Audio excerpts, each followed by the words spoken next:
तो वहीं प्रदेश में बीएड और समेकित शिक्षा पाठ्यक्रमों में प्रवेश के लिए पीटीईटी परीक्षा 2026 का आयोजन करवाया जा रहा है। इसको लेकर परीक्षा का आयोजन वर्धमान महावीर ओपन यूनिवर्सिटी की ओर से किया जा रहा है। राज्य के 41 जिलों में बनाए गए 300 परीक्षा केंद्रों पर यह परीक्षा आयोजित हो रही है, जहां से जयपुर में ये कमांड सेंटर यहाँ पर बनाया गया है जयपुर के अंदर। कमांड सेंटर के माध्यम से तमाम जो जिले हैं जहाँ पर सेंटर्स बनाए गए, 300 सेंटर्स जहाँ पर एग्ज़ाम हो रही है, लगभग 1.25 लाख के करीब जो स्टूडेंट पंजीकृत थे, उसमें से लगभग 85% जो स्टूडेंट वो यहाँ पर पहुँचे, उनके ऊपर निगरानी यहाँ पर रखी गई है। ये टीम जयपुर के सेंटर पर यहाँ पर मौजूद है और लगातार हर सेंटर्स पर निगरानी यहाँ पर करते हुए देखे जा सकते हैं। कमांड सेंटर के माध्यम से कमांड इसको कह सकते हैं कि एग्ज़ाम पूरी तरह से पारदर्शिता के तौर पर हो, किसी तरह की कोई धांधली, मिलीभगत या फिर भ्रष्टाचार जैसी गुंजाइश जो अगर इसमें हो वो यहाँ पर नहीं हो।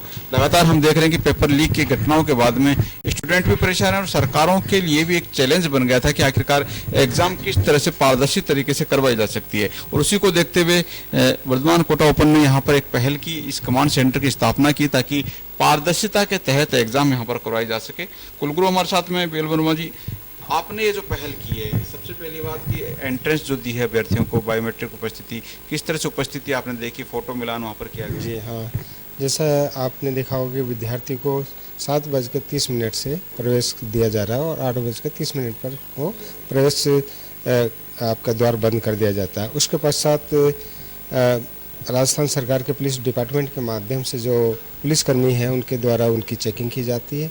उसके पश्चात रूम में एंट्री करने से पहले हमारी जो आईटी टीम है उसके माध्यम से उनका बायोमेट्रिक लिया जाता है। उसके पश्चात उसका फ़ोटो स्क्रीनिंग किया जाता है। उस फोटो से ये मिलान किया जाता है कि विद्यार्थी का 60% उस फोटो से और आधार कार्ड से मिलान है, तो तभी उसको आपके कॉलेज में या आपके कह सकते हैं कक्षा में प्रवेश दिया जाता है। उसके पश्चात क्लासरूम में जाता है, वहाँ पर भी उसकी अटेंडेंस ली जाती है और वहाँ पर जो इन्विजिलेटर होते हैं उनके द्वारा उसके जो प्रवेश पत्र होता है उसको देखकर, उसके रोल नंबर देखकर उसको एंट्री दी जाती है। प्रवेश पत्र पर यदि किसी भी प्रकार का, जैसे हमने QR कोड लगाया, उसमें परीक्षार्थी का नाम, माता पिता का नाम, रोल नंबर और उससे संबंधित सभी जानकारी उसके अंतर्गत दी जाती है, ताकि विद्यार्थी कोई अवांछित व्यक्ति या कोई मुन्ना भाई जो इस तरह की गतिविधियों में लिप्त है वो पाया जाता था, तुरंत उसको उस परीक्षा केंद्र से या तो बाहर कर दिया जाता है।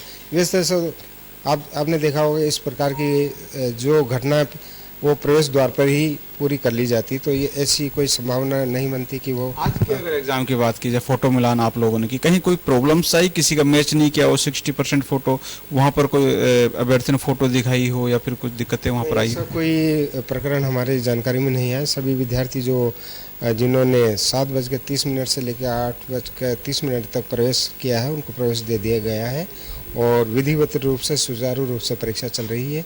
किसी भी केंद्र से इस प्रकार की कोई घटना घटित नहीं हुई है। एग्ज़ाम होने के बाद में रिजल्ट कब तक आप डिक्लेयर कर देंगे, क्योंकि स्टूडेंट को इंतजार होता है एग्ज़ाम देने के बाद में कि आखिरकार रिजल्ट कब आएगा और आगे की प्रोसेस शुरू होगा? जैसे कि आज परीक्षा का जो अंतिम दिन है जो 12 बजे समाप्त हो जाएगी, उसके पश्चात सारे ही जो हमारे प्रश्न जो पत्र हैं उनको सेंटर पर पहुँचाया जाएगा। उसके बाद हमारे जो कर्मचारी अधिकारी उनके द्वारा उनको एक जो हमारी गोपनीयता है उसके हिसाब से उनको परीक्षा केंद्रों के माध्यम से एजेंसी को पहुंचाया जाएगा। एजेंसी में ही उनका एक तरह से कह सकते हैं उनकी मेरिट बनाई जाती है। तो एक प्लानिंग के माध्यम से एक विश्वविद्यालय के जो हमारे समयक है, जो हमारे जॉइंट कोऑर्डिनेटर हैं, उनके माध्यम से इस परीक्षा को समयबद्ध कराने के लिए एक विद्यार्थियों को, जैसे कि आपने देखा होगा कि DLD परीक्षा के माध्यम से भी हमने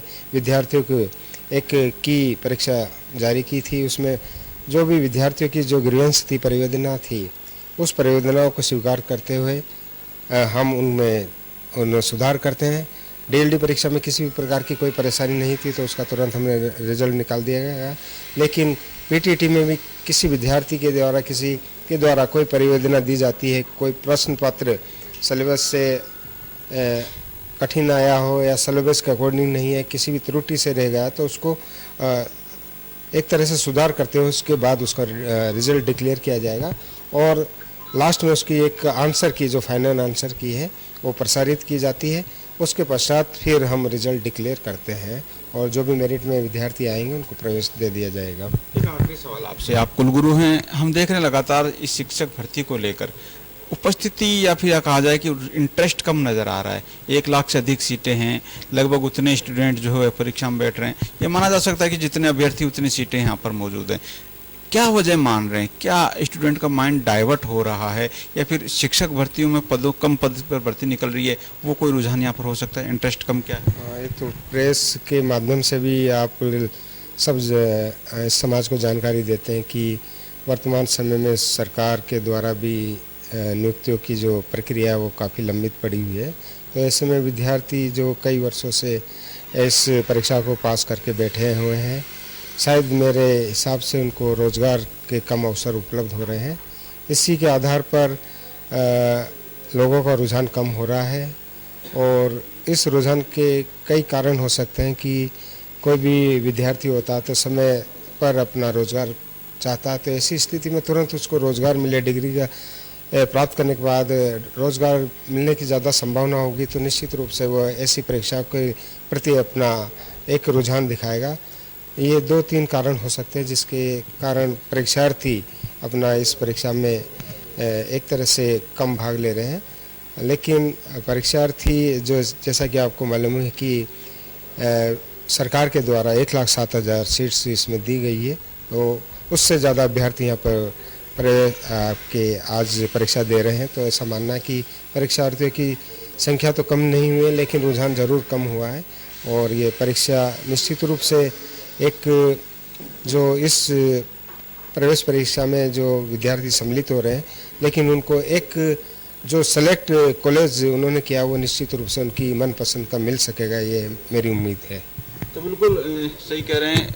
युवाओं को जहाँ पर रोजगार की उम्मीद होती है या फिर जहाँ पर ऑप्शन ज़्यादा होते हैं अक्सर वहाँ पर इंटरेस्ट देखा जाता रहा है। पिछले कुछ दिनों से हमने देखा था, एक समय था जब सीटें जो थी शिक्षक भर्ती को लेकर वहाँ पर परसेंटेज के आधार पर एडमिशन होता था और काफ़ी टफ रिजल्ट भी रहता था, लेकिन रुझान यहाँ पर कम होता जा रहा है। सरकार यहाँ पर क्या प्रयास करेगी, लेकिन फिलहाल एग्जाम की पारदर्शिता को अगर बात की जाए, कमांड सेंटर के माध्यम से हर सेंटर पर निगरानी भी है और पूरी तरह से एग्जाम को सही और सुचिता करवाने पर पूरा फोकस है। सहयोगी गिरधर चौधरी के साथ अनिल सेन, जन टीवी जयपुर।